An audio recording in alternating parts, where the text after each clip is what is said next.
Hello mga ka-viewers, andito na naman ulit ako sa ating GCash, ang ating pag-uusapan at ipapakita ko sa inyo kung paano mag-join ng GCrypto. Yung ating tatargetin ay yung Bitcoin. So first, kailangan meron kayong GCash. So click nyo yung inyong GCash, just like this.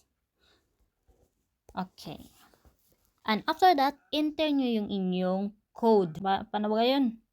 Enter nyo yung inyong code dito para makapag-proceed tayo. Okay. And of course, mga ka-viewers, direct tayo dito sa View All Services. Click natin yung View All Services. Scroll down lang tayo. And then, pag nakita nyo itong GCrypto, ayan, click natin yung GCrypto.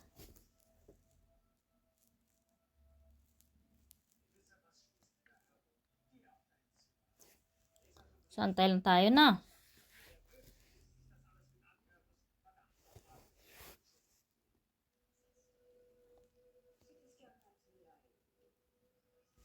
Okay. Antay lang tayo ng kaunti mga ka-viewers.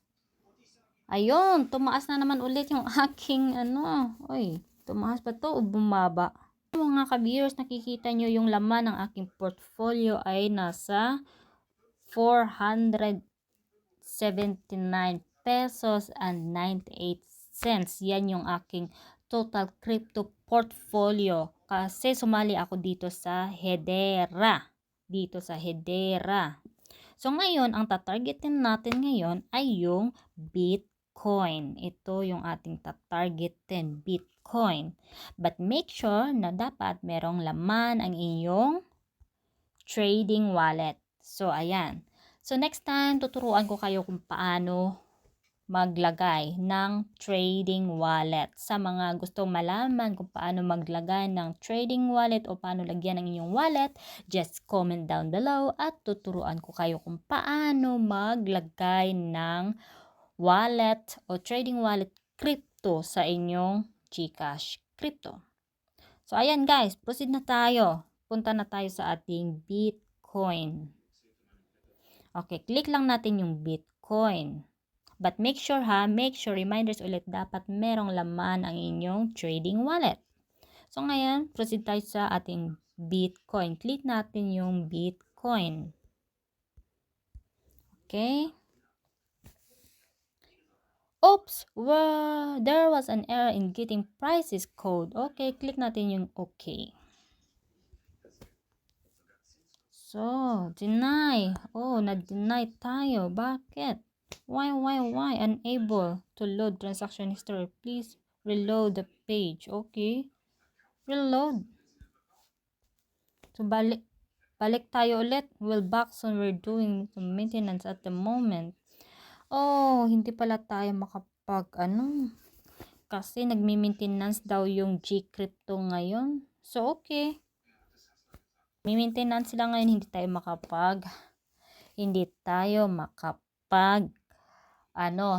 makabilit ng Bitcoin. So next time babalik tayo dito. So ngayon exit muna tayo kasi nagmi-maintenance sila. So ayan. Okay, yun lang mga ka-viewers. After that, log out lang tayo ulit. Nga pala, yung available balance ng aking GCash ay 7 pesos na lamang. Kaunti na lang. So, anyway, magka-cash in tayo when it comes. So, ayan. So, log out tayo. Check profile. Log out. Okay. That's all for today's mga ka-viewers. I hope that this video will help you a lot. And if you like this video, please don't forget to hit the likes after watching this video. And of course, mga ka-viewers, huwag kalimutang mag-subscribe sa videos na in-upload ko palagi para, of course, updated ka sa mga videos na in-upload ko palagi. So, see you for my next vlog. Bye-bye!